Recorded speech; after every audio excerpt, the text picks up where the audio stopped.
going to be discussing supply chain management topics um, with the emphasis on sustainability and as it applies to the energy industry. So the agenda for today is that first we'll spend some time trying to understand the diversity of our participants over here. Then I'll introduce myself, a brief introduction of myself. Then I'll talk to you about the teaching style that we will be employing in this course, the pedagogy approach. And then I'll give you the outline of the course. You must have received a document, right? A course outline, right? Okay. So I'll go over that briefly. And then the big part of today is to get, I think we are about 50, so we have to get into teams. So most of the things that you'll be doing in this course will be teamwork. Okay, so we will be organizing you folks into teams, and then I'll give you some advice and tips about what are some promising final projects that you can do. And I would like to, by the time you're done from today, your teams should have been formed, and I would like you to kind of interact with each other to decide what project you're going to be doing. Okay, and I'll give you some tips about that. And then we'll start the course with a very brief introduction about the importance of environmental supply chain management and why just looking at supply chain alone is not enough, but we need to take into account the green aspects of it as well. Okay, that is the agenda. All right, do you have any questions? All right, okay, let's get started. Now, in terms of my background, I have been at the University of South Carolina for almost 15 years now. I got my PhD work in supply chain from Michigan State. I also worked in India. I'm a chartered accountant in India, as well as I have a certification in purchasing and supply management. My research interests have largely been in supply chain integration. I started with the auto industry in Michigan, and we were looking at plant integration, what is happening within a plant, okay, how are functions working with each other. And then I started looking external integration, how does the company work with the suppliers and then with the customers. And today what is happening is most companies not only work with suppliers, but they work with a supplier network. And most local companies don't work with direct end customer, but there is someone, so there's a customer base as well. Okay, and then to compound all of this, there are other value added providers like what we call as third party providers. Third party providers would be IT people, third party providers would be logistics people. So to orchestrate an entire supply chain, everything has to work.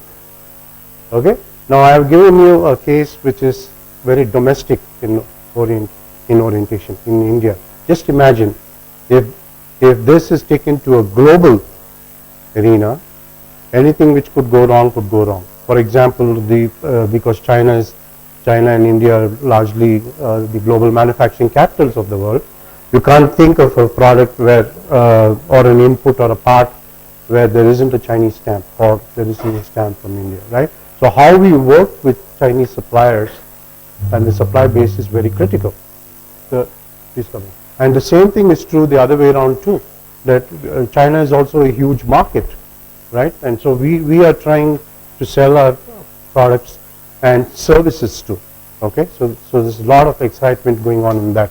And when we take all the complexities in supply chain management and say that you have to be sustainable, you have to think about sustainability, not many companies are able to do it. In fact, even the definition of what is sustainability is not standard. Okay, so in that sense, there is a lot of confusion and challenges too. So we will be taking a look at some of the cutting edge companies in terms of how they manage these particular issues, right? And I have tried to put together case studies which have energy focus too. Okay, so when I was researching, I found that there are some energy aspects as well. Last part is that I like to work with students on student-centered projects. So I've done a lot of those. Okay. Now I would let me try this. It's difficult. If we take introductions from 50 people, then I think our whole day will be over. Okay. So let me ask from a cross section point of view, how many of you are doing MTech in rural energy? Could you raise your hand? That's a big size of that, right? Okay, and I know I saw quite a few of your resumes posted and all that. Amongst the people who are not doing MTech in rural energy, who are those? Can you raise your hand? So what is your background? Mathematics. Management. You're doing an MBA. You're completing. Okay. How about you, sir? In marketing. Okay. Who else? Yes? Yes? Mechanical engineer. Okay. MBA in environmental management. Now you've come to the right place. Right? Okay. Yes. You're in mathematics. You're in mathematics. Yes. In energy. Okay. Okay. And yeah, go ahead. PhD in mathematics.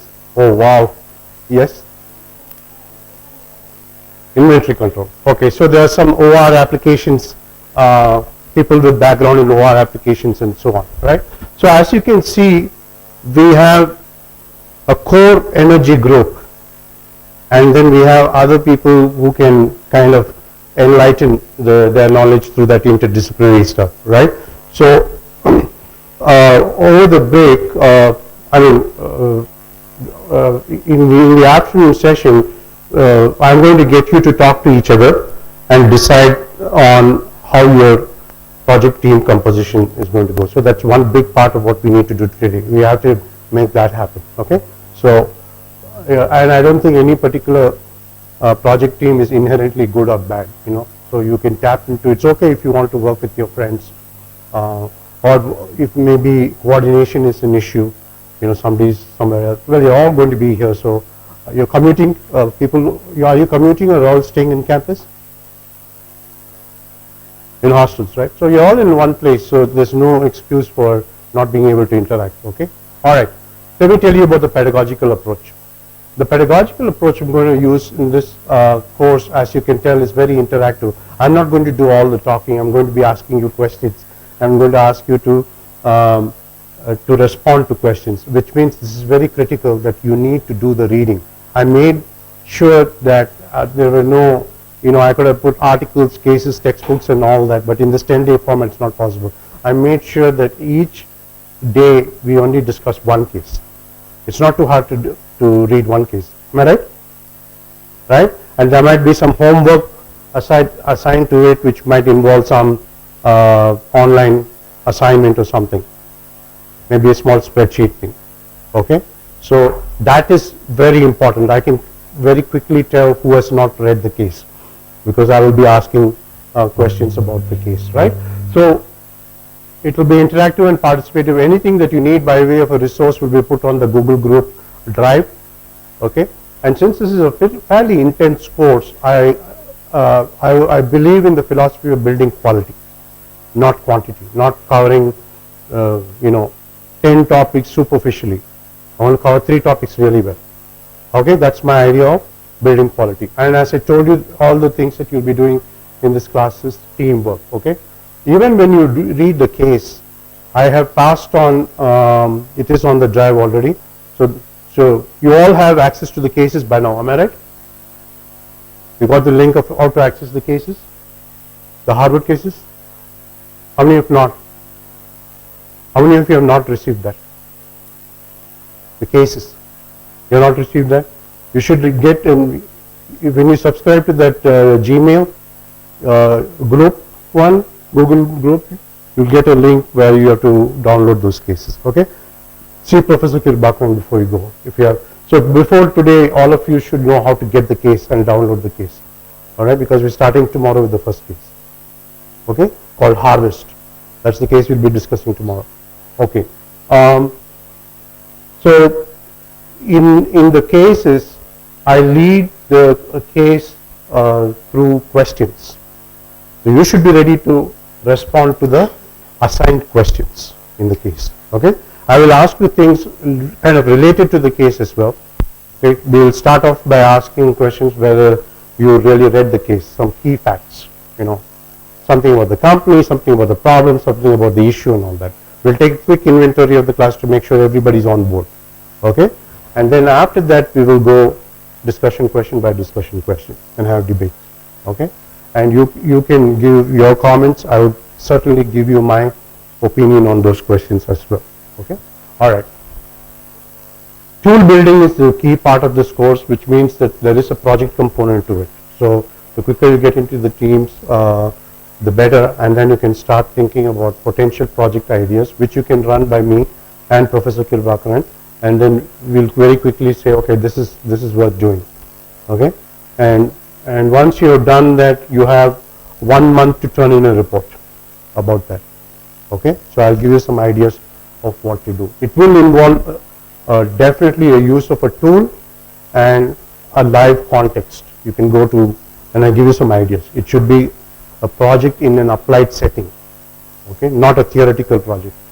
So the only grading component in this course is the final project, and I've given you a deadline of once we finish the class, about roughly about 1 month from then.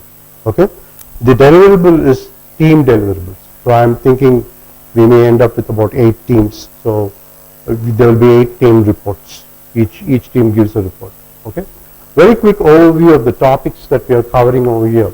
Today we are getting into the reason why we need to look at sustainability issues when we look at supply chain management, and what are the issues involved, and when does it pay to be green and so on. And then when you look at the types of topics, don't want to go and list it sequentially. I started to pick along the supply chain, first from the broad, how do you add value from the supply chain. Then I looked at product differentiation, so product design. Then we look at process design. Then we look at how do we measure things, cost accounting of environmental metrics. Then a good part of that is green procurement. Okay, good part of procurement does take into account sustainability issues, right? Then we're looking at things about how to work with suppliers, what's the code of conduct, how do you set standards. And then we get to the fun part, which is the tools. So I want to give you a tip over here that all your reports should have some tool component to it, so you have some advantage of how to do this. So how do I do carbon footprint, how do I do greenhouse gas accounting, or water tracking, or energy air tracking. I'll give you some examples of that, or environmental life cycle analysis and so on. And then we get into most of the supply chain literature has historically looked at the forward supply chain. And so now we look at the reverse supply chain. What is happening to products after use? Okay, how do you create a closed loop solution? And then we start looking at a little bit on the servicing thing, and that will be the grand scheme of the course. And we have put, now this is very flexible and tentative. We try to put some field visits as well pertaining to the course, and we're trying to arrange for some guest speakers as well. So bear with us, but there might be some trips that we'll be taking or guest speakers. Okay, so this part of that is kind of fluid and flexible. All right, let me give you some tips about forming teams, which we'll be doing in the break, after the lunch break. So I am thinking about probably around 8 teams.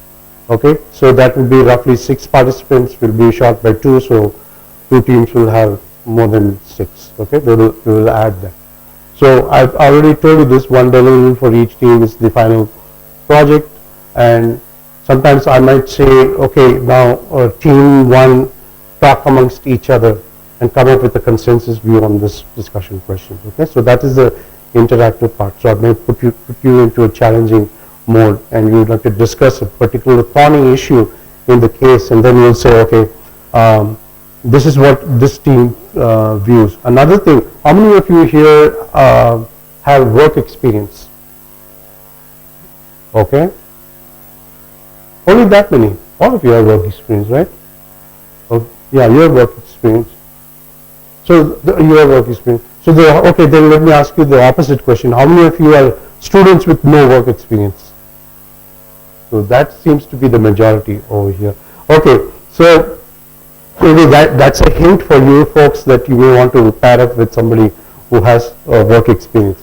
So one of the other things that I like in the interactive discussion is to get you to talk about the companies that you work for, where you saw some similar issues. Or I might ask you, okay, tell me, will this work in the Indian context or something like that, right? So it will be either questions based on the case itself, which will be a large majority of that. But sometimes I'll say, well, can you give me an example of this?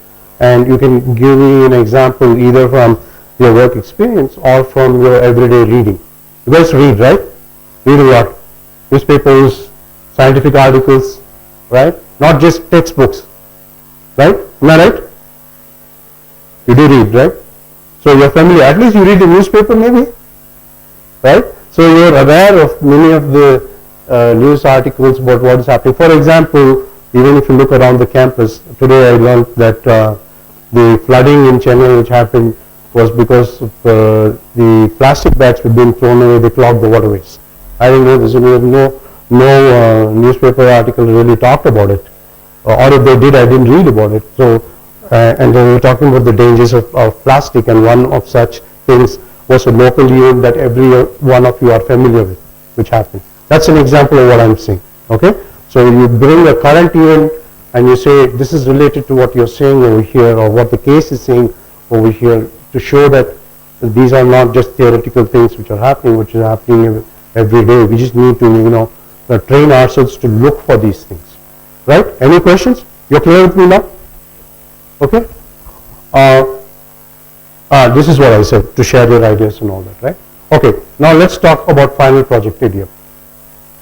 One easy way to think of a project idea is to look through what we'll be covering in that 10-day sessions, all those topics over there. And those cases are already there, so we know what happened in those cases. So we can look at those things which happened in the case. For example, tomorrow, the first case we're going to look at is waste management. Okay? Waste management is everywhere. I mean, where does your garbage go, right? I mean, so you ever wonder about it? I mean, we have industrial waste, but we also have consumer waste. You can go to the local municipality and interview them and apply what we learn in the harvest case on waste management. Okay, so tracing the supply chain of what happens after you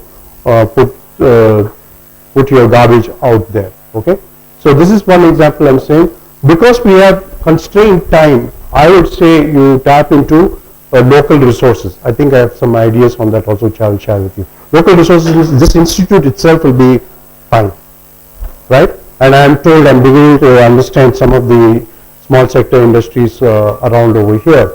You can study the handicraft industry, you can study the poultry farms, the biotech farms, or you can study the Ayurvedic products which are there, right? It's always a good idea to select a product first. You select a product and then you can create an idea of what the project would be. Okay, which product are you interested in? All right. I hope you're willing to. Are you doing anything else besides taking this course in this next 10 days? Are you taking classes as well or no? No, right? Okay, so then there's even no excuse for not putting it serious time. Okay, this is going to require a lot of work from your part. So you need to coordinate and meet with your team constantly. And the first order of business is to come up with maybe 4 or 5 ideas in rank order. Okay, and then you can run it by us and we can look at it so there's no duplication across the 8 projects and so on. Okay, but you can use the internet for ideas, white papers, any I think in the morning session they were talking about YouTube's things, trade journals, conference proceedings and all that. Start looking at that for your ideas and then you can use it in your report as well. So there are 2 things which is a must across all the 8 project teams. One is you should use a tool. Okay, and I'll tell you more about that. Actually, it's on this slide. The second thing is that you should conclude your report with what you learn, what I call as key lessons learned. What is it about this context that you learn that you're going to share with me? Okay? Yeah. Is everything, is that clear? Is that clear? You have to conclude every report with the key lessons learned. Okay, and you have to use a tool. A tool could simply be, tracing the water chain, or tracing the water footprint, the energy footprint, or the air footprint, or any metrics like greenhouse gas. And in the course, we study in some cases about how they went about measuring greenhouse gas or carbon footprint and so on. Okay, or you could take, based on the examples that the Vice Chancellor gave, you can even trace.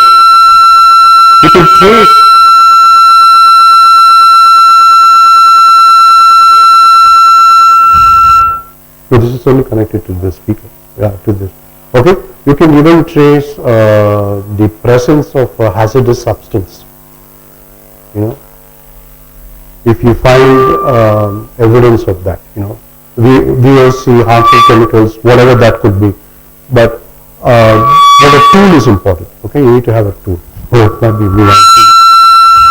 The touching it take place.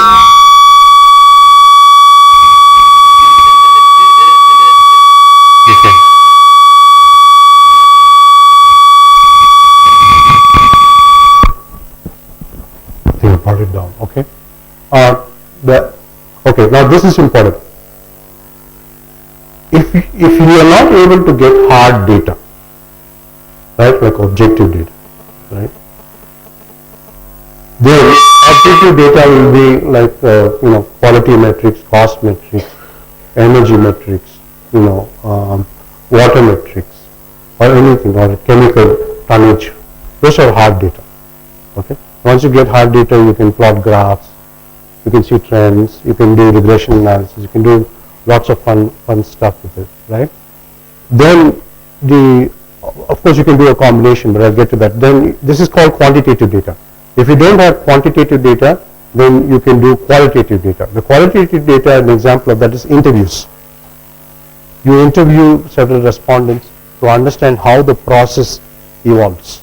How does environmental procurement take place in this particular context? For that, you need to know how procurement takes place, right?